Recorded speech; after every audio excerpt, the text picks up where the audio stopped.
Welcome to the solo Final Fantasy XIV challenge. This is solo only, and from the very beginning, we have clawed our way past some of the most difficult fights this game can offer, all while never using the market board, parties, or NPC support, and using level sync or silence echo whenever it's possible. Again and again, I've been told this was impossible, but no matter how hard it got, we've always prevailed. And now, standing on the other side of the impossible trial, Susano, it's time to move forward towards our final goal, Endwalker. Maybe something stops us before then, brings this whole thing crashing down, but until we see that with our own hands, we continue down this long, winding road to whatever impossible wall comes next.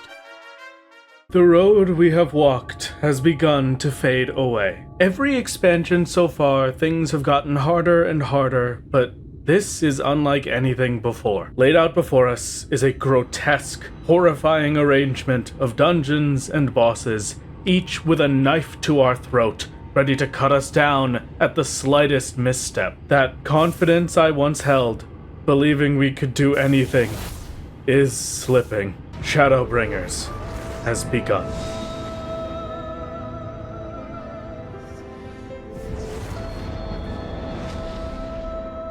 Where Stormblood had one singular trial that could end the entire challenge, Shadowbringers has 3. Yet, we push on, towards a brand new horizon, and a whole new world. All that stress tucked away safely into the back of my mind, like all my other repressed emotions, I've been holding on to something for a long time, saving it for this exact moment.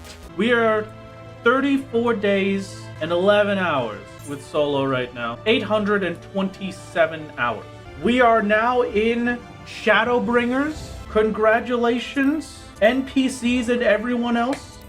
You are now allowed to have your shadows back. Congratulations. You're welcome. You're welcome. You're welcome. I have had that turned off for 2 expansions. It's been a little bit, and I apologize for the delay to get this video out. I've been, busy with some things. But we've finally reached Season 4, so it's time to rush through the MSQ just like always. 3 areas are made available to us. The eastern half of Amarang, all of Lakeland, and the southern half of Calusia. This B-roll shot and this part of the video goes out specifically to you, Celeste Shepard's dad. With only 1 full area and 2 half areas, our resources were extremely limited. Most all crafting options were locked away. There were no upgrades available, aside from 1 special mechanic from Shadowbringers. Completing a fate would now reward you with bicolor gemstones, a currency used at specific shops in each zone. And from here, we could trade in gemstones to purchase some of the most important materials for gearing. Only problem is we need to be able to reach the merchant, and for Calusia and Amarang, they wouldn't be available until we could reach the second half of the zone anyway. In essence, these merchants were useless. My NPC vendor rule is specifically, I cannot buy something from a merchant unless I can't craft or obtain it myself. By the time I can access these merchants, I can already obtain the materials they sell. So this was a dead end. The first of Shadowbringers' big 3 trials was waiting for us on the horizon, Titania.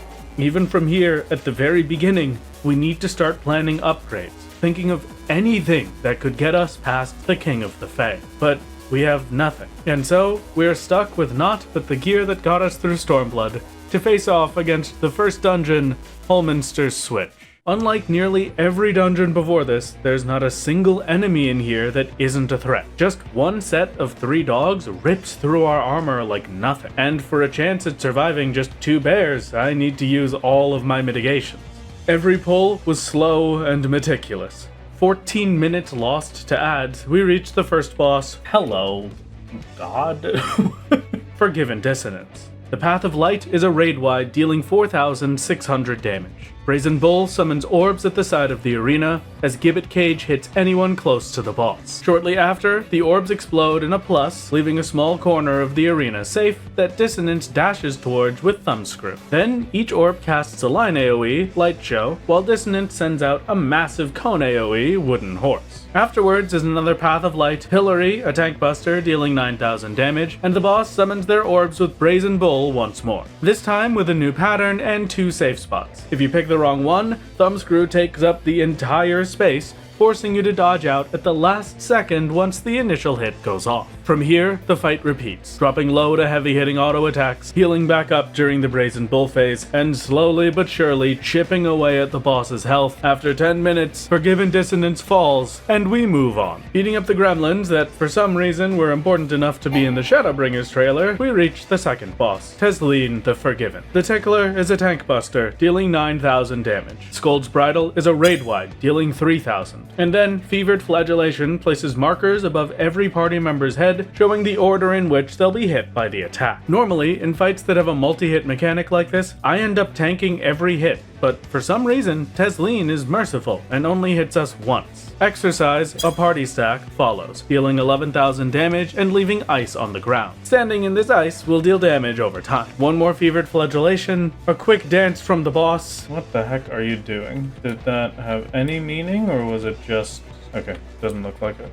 2 more Scold's Bridles, and the cycle repeats from the Tickler. Unlike Dissonance, with little to no threatening attacks, Tesleen's party stack made this a constant dance of managing my mitigations and heals. The only saving grace was Fevered Flagellation having such a long cast time. Another 10-minute fight down, we head on towards the final battle. Rest in peace, dear Teslee. The next area is a constant onslaught of enemies with no time to rest in between, and then the final boss of Holminster Switch and the first of the Light Wardens, Philia.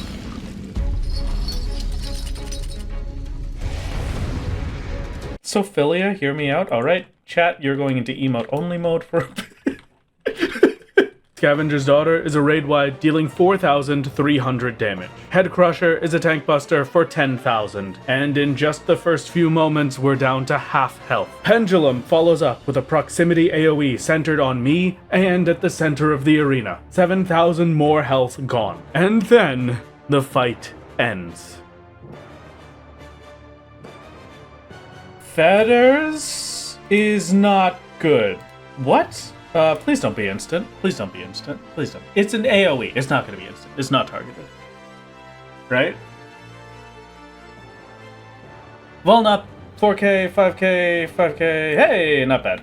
Or it should have, but we survive by the skin of our teeth with 3 vulnerability up debuffs for the next minute. Left and right not cleave their respective sides of the arena, auto attacks have jumped from 2,500 damage to 3,500 damage, and with a 20% damage reduction, Head Crusher still manages to hit for 11,000. Tephophobia is a targeted AoE, dealing 3,500 damage, then into the light. And now a party stack. Alright. Thanks, Philia. You want to calm down just a tiny bit, maybe? Just like the littlest bit? We could take a little bit of a breather? Just as friends, you know? Just as buddies. Come on! Deaf to my pleas, the first hit of Pendulum lands right before we lose our Vuln stacks and deals 11,000 damage. But then, finally, we got our moment. Fierce Beating has Philia sending out shockwaves of damage in front of itself and swiping its tail backwards. With each tail swipe, Philia turns and repeats until it's done a full circle. While doing this, we weren't taking any damage. So long as I never stood inside, in front of, or behind the boss, we had time to recover and go on the attack. Returning to battle after its temper tantrum, Philia hits us with another Into the Light party stack, left and right not, and chain down, fettering us once again. The attack that gives us those debuffs from earlier was the second part of Chain Down, Aether Sup, and due to how long the cast time was, we couldn't even use mitigations. Our longest one, Rampart, fell off before the attacks even started, and without Rampart to help in the next phase, we're pushed to the brink, spending everything just to survive the party stack, and falling to Philia's autos shortly after. Yeah, no way. Okay. Oh, that sucks. How long was that? 6 minutes? I could do it.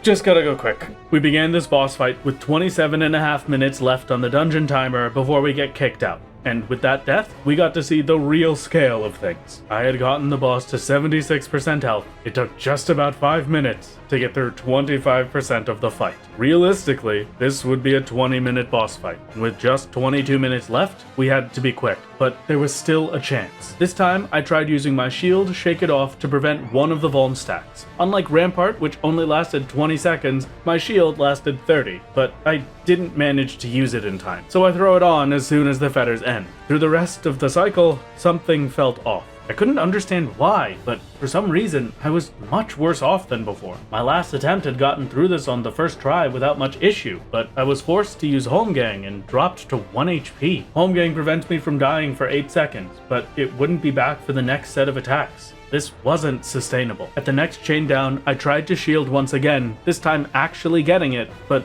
unfortunately, it wasn't enough to block an attack, just slightly reduced the damage.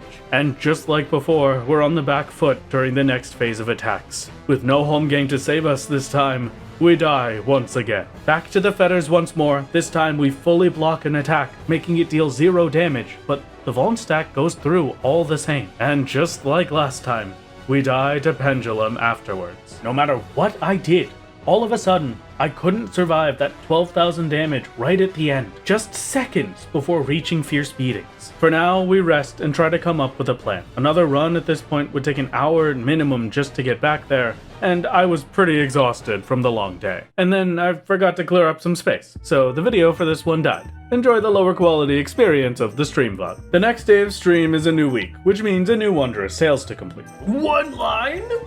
Hold on. Oh my god. Wait a second. Oh my god. Okay. That's the easiest Wondrous Sales of my life. That is halfway to another level 100 chess piece. I will take that. 7 million XP, 6.6 million. That's pretty good if I do say so myself. They actually made the Magic the Gathering solo card. I can't believe it. I'm just saying. Square Enix, put me in. Put this in the MTG set. I will pay thousands of dollars. I'm already gonna pay thousands of dollars for that Magic the Gathering set to get Xenos, okay? Put it in, and then I'll get this one. Luck seemingly on our side, we head in for another attempt. 22 minutes left on the instance as the fight with Philia begins anew. We fall once more, but not without making good progress. It's understandably a bit hard to read, but Philia was at 25%, 3/4 of the way through this fight, and I knew now why I kept dying. This fight was a perfect cycle. If I wanted to kill Philia, I had to use every mitigation at specific important moments. Wasting my shield on Chain Down guaranteed my deaths the other day, and one slip up this time cost me the entire instance. With only 11 minutes left, there wasn't enough time to try again. But we also didn't need anything more to complete this. It could be done so long as I was perfect. And so, we enter Holminster Switch one more time.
Philia defeated. Swift first time completion, 82 minutes and 55 seconds. The first Light Warden is down. The first wall of the expansion is complete, and once more we push on towards Titania, hoping that nothing will stop us along the way. It's been a bit, and I apologize for that, but I've been actively working on a lot of projects that you'll hopefully get the chance to see soon. Thank you for continuing to be a part of Solo's journey, all the way to Season 4. I'll see you soon.